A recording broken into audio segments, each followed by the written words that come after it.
UFC 301, Pantoja versus Urseg. The UFC is in Rio de Janeiro this weekend, and while this card is lacking a bit in name power, I think it's going to surprise a lot of people with the quality of the fights and the entertainment value of these fights. I'm expecting a lot of finishes here. Let's go ahead and break these down, starting out with a flyweight fight between Alessandro Costa and Kevin Borjas. Both these guys are coming off of losses. Costa did lose to Steven Urseg, who of course is fighting for the title. We'll talk about later. And in Borjas' case, he lost to Josh Van, super talented up-and-comer in the flyweight division. I really like Costa's power at 125. I think he has legit knockout power for a guy of his size, more so than Borjas. Borjas is not really a power puncher, but he puts out a lot of output. This is a razor-close fight here. I'm going to side with the hometown guy in Alessandro Costa. He'll have the crowd behind him. I'm taking him to win a decision. Next fight is a lightweight matchup between Ismael Bonfim and Vinc Pichel. Bonfim is definitely, the Bonfim brothers have not had the best year. Bonfim lost his last fight to Benoit Saint Denis. His brother, Gabriel, I believe, has lost a couple in a row. These guys, I think everyone kind of thought they were going to be Terminators. And they did have some tough fights to get started out with in their UFC career. So, of course, BSD is top of the food chain at lightweight division despite his recent loss. He's taking on Vinc Pichel, who's, he's getting up there in age. I think he's 40 plus, 41 years old. But he doesn't have that many fight miles on him. And, these Bonfims, they're definitely human. And I think Vinc Pichel could give Ismael some problems, but I'm expecting youth and explosiveness to sort of win this one out for Bonfim. I think he wins a submission, pulls a guillotine, which is kind of the brothers' signature, and wins this one by submission. Next fight is a flyweight matchup between Dione Barbosa and Ernesta Kareckaite. I don't know much about either of these fighters. Barbosa was looking super jacked. And it's a flyweight fight. I mean, these fights almost always see the cards. I'm taking Barbosa by decision. Next fight up is a lightweight match between Mauricio Ruffy and Jamie Mullarkey. Ruffy is making his UFC debut here. He won his Dana White Contender Series fight. He's a guy who I guess you could kind of compare to Mateus Nicolau in the flyweight division. I see some similarities with both their styles. They kind of like to sit back, counter punchers, and I think sometimes that can work against him, and he can't quite get going and put as much stuff out there as his opponent. But the guy has a 100% finish rate. He knows the moments to strike. He was super impressive in that Dana White Contender Series fight. Jamie Mullarkey is a guy who we've seen get put out a few times now. I think the chin could definitely be an issue, and I can see him being up in this fight on the cards, looking really good, and Ruffy just catches him. And the guy's got a lot of power. I think he beats Jamie Mullarkey by KO.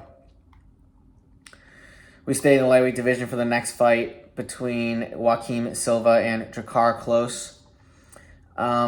Silva is a guy who's got a lot of power.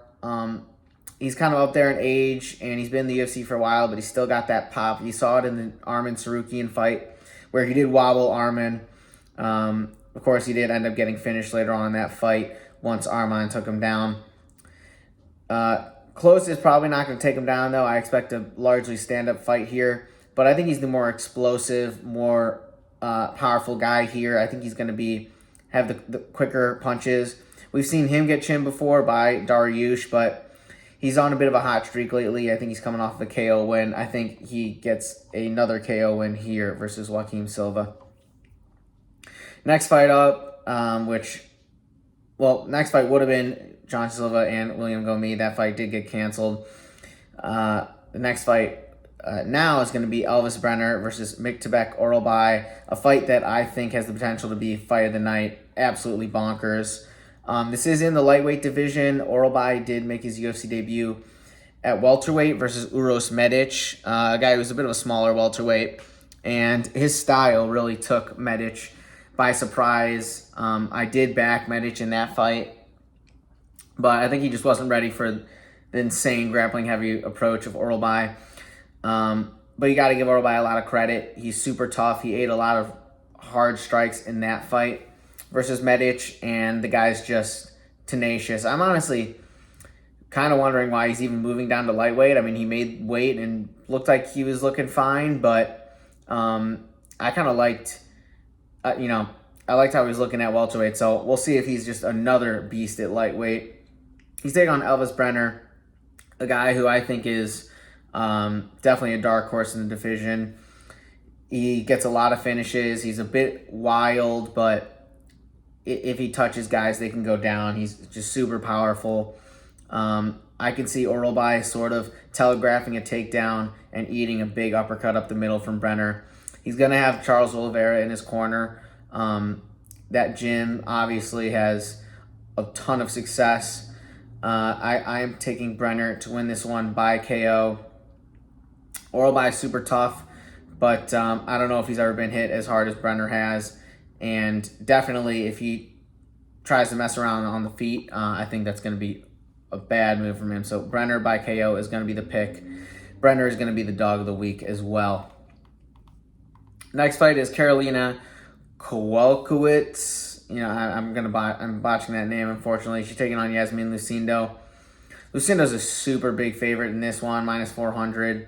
Don't really know much about either of these two, but I know that Lucindo's very talented up-and-comer.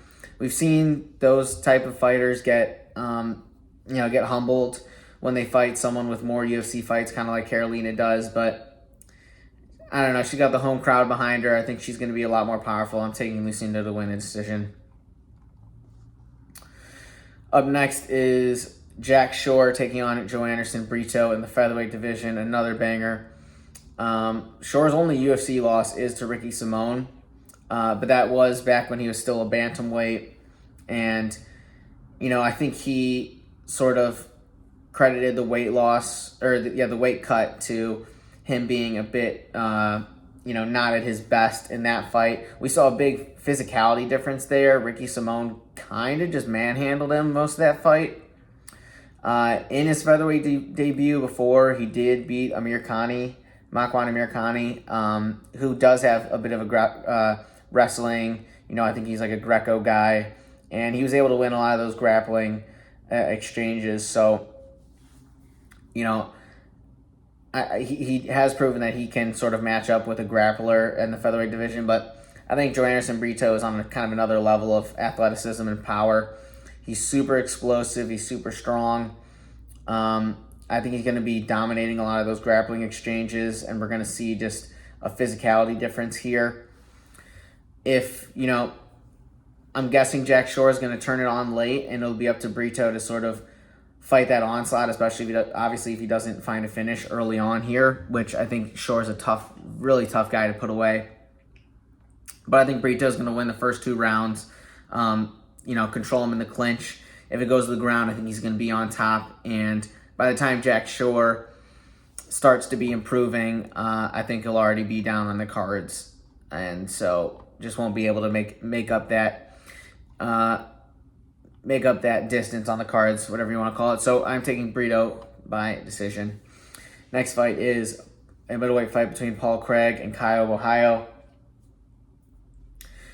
Obviously, Paul Craig's submission is always a possibility, especially if guys, start playing around his guard too much.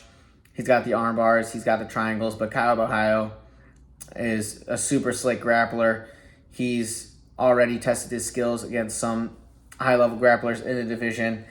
I see him buzzsawing Paul Craig here. I think he wins a submission. Paul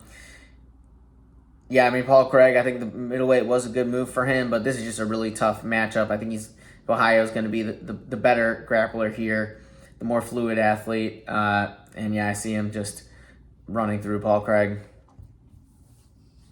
Next fight up, which I think is going to be another potentially insane fight is Michel Pereira taking on Ior Portieria. Pereira is one of the biggest favorites on the card at minus 650.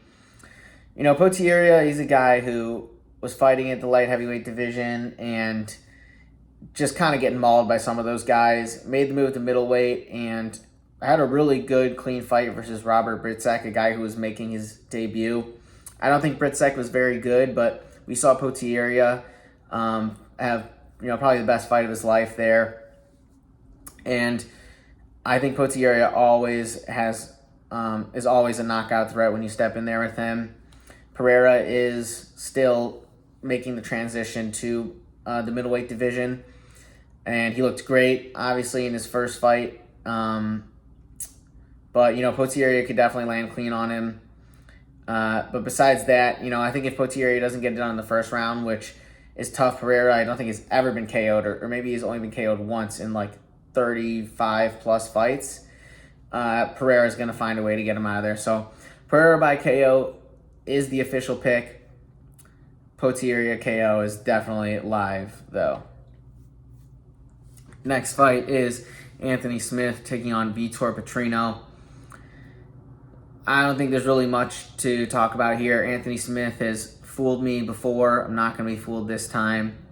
I just don't think he has the offensive game really to compete with some of these other guys in the light heavyweight division. Super cerebral guy, and I think he knows the game as good as anyone. But, you know, this is a young man's game. You hear that saying get thrown around a lot, and you know, Petrino is just going to bring a different level of athleticism and power to this matchup that I don't see Anthony Smith keeping up with. I think Anthony Smith is going to get KO'd here, be it on the feet or if this goes to the ground. I think the ground and pound is going to be a big issue. This is just a really tough one matchup-wise, I think, for Anthony Smith taking on a guy this powerful. Of course, you know, Khalil Roundtree is a total another monster from Vitor Petrino. They're not the same, but we saw how the power difference sort of manifested itself in that matchup. I think it's going to be similar here. I'm taking Petrino by KO. Our co-main event is a bantamweight fight between Jonathan Martinez and, of course, it is the return of Jose Aldo. Short-lived retirement. The UFC must have, you know, greased his hands enough to get him back in the octagon. I think he was doing some boxing stuff. You know that Aldo's going to come in with a boxing-heavy approach. He's sort of been trending that way throughout his UFC career. In the latter part of his career, the last few fights, we saw him not really throw those trademark calf kicks that he kind of was known for earlier on in his career. But he had a ton of success with his hands. His boxing really is phenomenal. And then I think he has had, you know, a boxing fight or two since that retirement. I think he had one. But I think with that approach, I think we're going to see Jonathan Martinez, who's just an absolute dog, and who I think has sort of taken that mantle of being the premier leg kicker in the division. I think he's going to chew up Aldo's legs. And I know Aldo's good at defending them. He's good at getting those checks up. But I think Martinez is really going to be targeting that. And the guy just has tree trunks for legs. He's super powerful. And he's just strong, too. I think he's got a really good build. He's showed in that Saeed Nurmagomedov fight that he can match up with guys physically. Even, you know, one of the, you know, Dagestani wrestling since they came out of the wound type of dudes like Saeed. He showed that he can match up in the grappling and kind of muscle him up against the cage if it comes to that. I think Martinez is going to win a decision here. Aldo's a tough guy to put away. Super durable. I'm sure he's been taking good care of his body in the past few months that, you know, he has been retired for. But Martinez, I mean, he's got youth on his side. He's on a 6-fight win streak.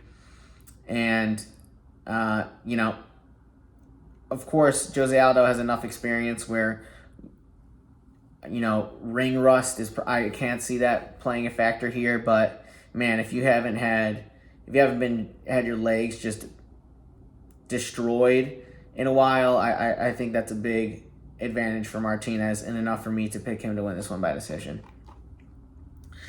And then finally we have our main event. It is a flyweight matchup for the belt. It is Alessandro Pantoja taking on Steven Erceg.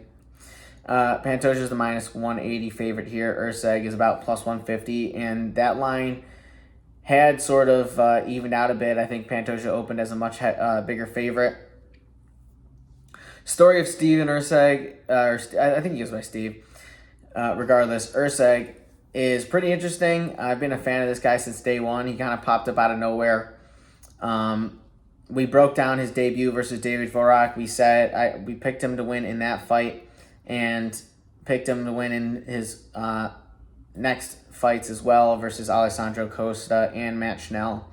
He's a guy who came in. I thought he was going to have a much more submission-heavy approach, just because that was sort of what his record suggested coming into the UFC. But we saw him go out in his last fight versus Matt Schnell and deliver a massive KO. He's super well-rounded. He's got decent size. He's going to be the taller guy in this matchup here. And he's just a dog. I mean, when the going got tough in that David Vorak matchup, he was the guy who just mustered that little extra bit of juice at the end of the fight to win him that matchup. So he's a super tough guy. But Alessandro Pantoja, he's been doing this. He's been that tough dude for a while now. He's built up quite some win streak here to get to the belt and then to retain it. Had that fight versus Brandon Moreno, and one of my knocks on Pantoja, and one of the reasons why I had been fading him in that Moreno matchup, was some of the body language we see from him is not great. He's a guy who, has long lulls in fights where, he's kind of conserving his energy. And I never really liked the optics of that, but I've kind of come full circle of that. I think the guy just knows exactly what he's doing. He knows what he needs to do to maximize his output. And if that means, slowing down in the middle of rounds so that you can sort of explode at the end and, get that takedown to seal the round, and just to, make those moves to win on the cards, I think he's so good at doing that. And I think that sort of experience and that savvy is going to be super beneficial in this fight versus Erceg. He's got the home crowd behind him, and the guy's just tough. I mean, the Matt Schnell KO was incredible from Erceg, but this is on a whole nother level. We already saw Pantoja KO Matt Schnell as well, put him clean out. And Pantoja's, he's a tough guy to put away. I'm taking him to win a decision here. It's going to be a dog fight. Erceg is, he's got that youth where I think it's going to be, I think he's got every bit of a chin there. I can't really see him getting popped. And yeah, we've seen Pantoja get hurt, but he's just tough to put away. He doesn't get finished hardly often. That's why I'm going with the decision. And I'm just going to give him the edge based on his experience, his well-roundedness. Erceg's a good grappler, but Pantoja has super good wrestling, and he's a tough guy to get off of you once he's on top. That's why we're taking Pantoja by decision, but that has been the breakdown. Thank you for watching. Like and subscribe, all that. This has been the Phone Home Breakdown.